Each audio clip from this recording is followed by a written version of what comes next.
The series video about the White House. I have never showed the floor plan. The reason is that I don't get detailed information about it. There are no CAD drawings, only rough plan pictures, even though some rooms are remained unknown. Whatever, let's see what's inside the White House based on what I have built with this BIM model. You can see that all the name of rooms in my model are in English.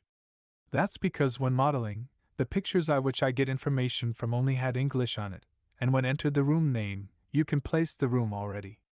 In order to place all the rooms as soon as possible, I did not enter the translation of room name into the room properties immediately. So now that all the rooms are placed, how to assign translation name of them to each room? From the room schedule, we can see that there are currently 92 rooms. If you manually translate them one by one, and then paste them in, it will be very boring. And it takes a lot of time. Since I use Dynamo a lot, I'm thinking maybe I can use it to help complete this step in batches. One of the ideas is to use Excel as an intermediate tool. The automated script I used to assign the room finishes from Excel also used this process. First, we can get all the room names, export them to Excel files, and then find a way to translate it in other languages, and after that import all the data back to Revit. This method is executable, but I didn't do it this time, because I found that I can directly request web page translation services in Dynamo without going through the intermediate software like Excel, which can reduce the manual steps. I'll show what this script does. The basic principle is very simple. Get all the rooms, get the existing name of the room, and then use the online translation service to translate it into other language. By the way, this service is provided by Google. Finally, add the translation back to the room. The room can add a parameter for these translation. I don't bother to do it, just added it directly to the comments. Click Run in Dynamo Player and wait for a while. You can see that the translation has been already added to the room's properties. The next step is to modify the room marker family, add the comments label, load it back into the document, and we can see the translation appears. The 92 rooms is neither too many nor too little. But if there are more rooms in a building, this batch automation script will save more time and generate greater value because it improves efficiency.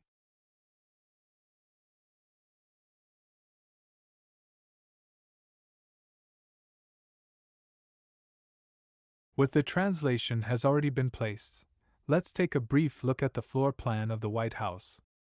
It should be noted that the White House has a basement, but I am not interested in modeling that. If you are only interested in the specific functions of each room in the White House, you can also search online for more information. Let's take a simple tour from the first to the fourth floors of the White House.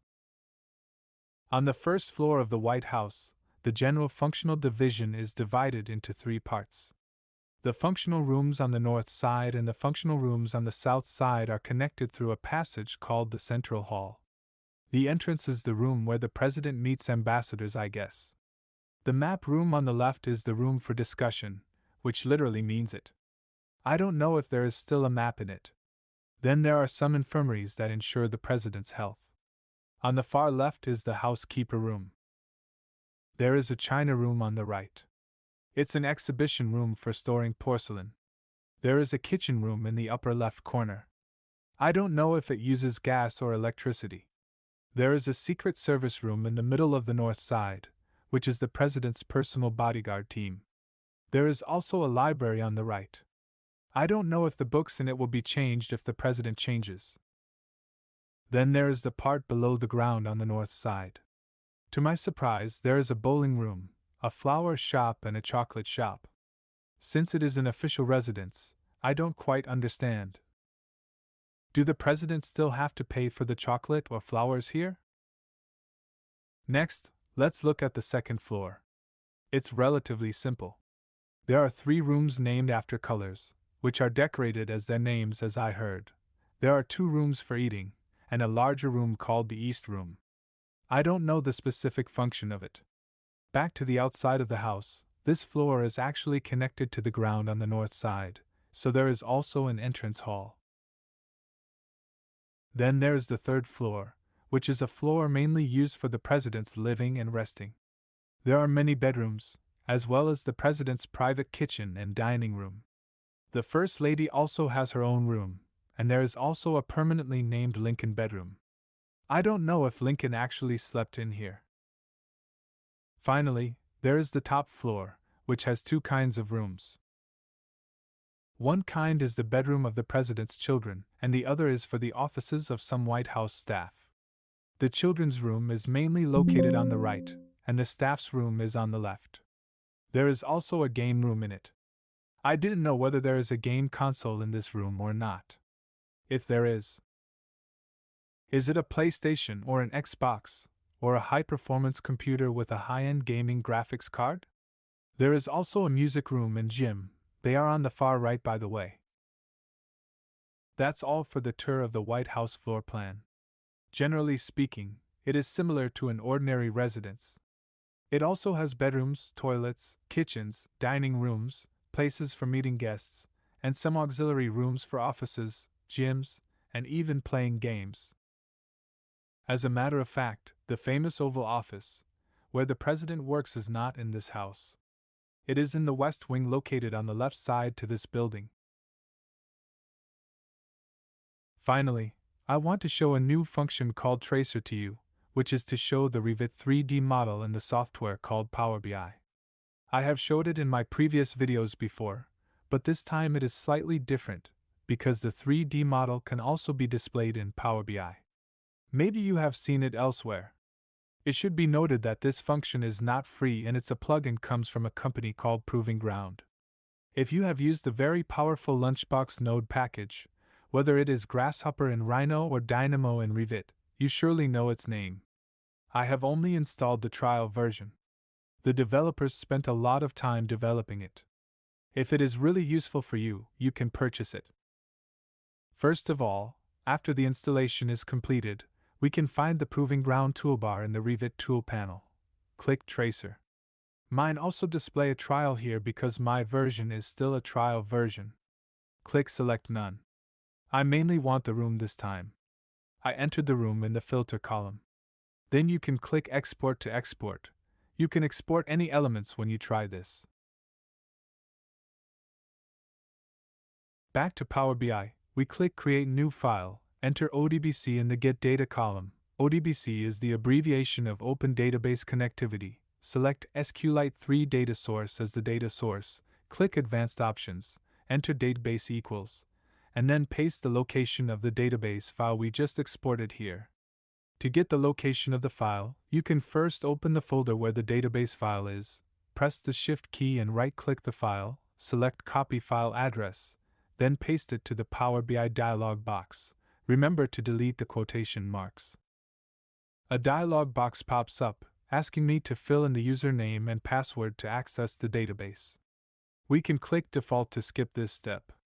Click Default, then click Load. Then we can see that there is a lot of data to choose from. Here I just want the room, so select Room, Element and click to load. Next it's time to choose a chart for data visualization. The 3D visualization chart of this tracer is not a function that comes with Power BI. It will appear after installing the Proving Ground plugin.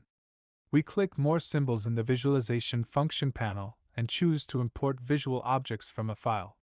This file is installed after the plugin is installed. It will pop up automatically. If you forget where the file is, you can go back to Revit, click the Power BI Visuals Tracer icon on the Proving Ground panel, and it will open folder which contains these files. Copy the file address, return to the Power BI dialog box and paste it in, select the Tracer 3D visual file, and then we can see a logo with the letter T in the visualization panel. Click this logo to place a visual diagram of the 3D model.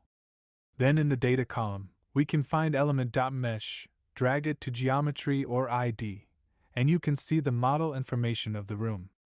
Note that this model is a cube generated by the room volume, not the model we exported. Right-click to rotate, and scroll the wheel to zoom in and out. The model we see now is black and white. Drag the name to category, and you can see that different rooms are given different colors according to their name. We also need to drag element.mesh to geometry or ID, For highlighting, just like the literal meaning, it will interact with other visual charts. When a room is selected, it is highlighted in all visualization charts. We can drag the comments to the tooltips column so that we can see the room name information we just translated. In Power BI, we can naturally add its own ordinary charts, such as bar charts and schedules. For the bar charts, we can use the room name as the x-axis value and the area of rooms as the y-axis value. As for schedules, we can add the desired column to the statistical table as needed. Here I select the name, area, and comments. Click any object in any visualization chart, and all the charts in Power BI will display simultaneously. I have always wanted to try the charts which can rotate the 3D model for a while. I have seen it in many places before. In other words, if you really need to enrich the presenting the model, it is a good way. As for the price, it is not cheap, so it's up to you. That's all for the video about the White House floor plan. In this video I showed the functions of some rooms, translate room name into other languages through Dynamo, and finally displays a plugin for rotating Revit model in Power BI. It's all for my sharing about the White House. Thank you again for watching.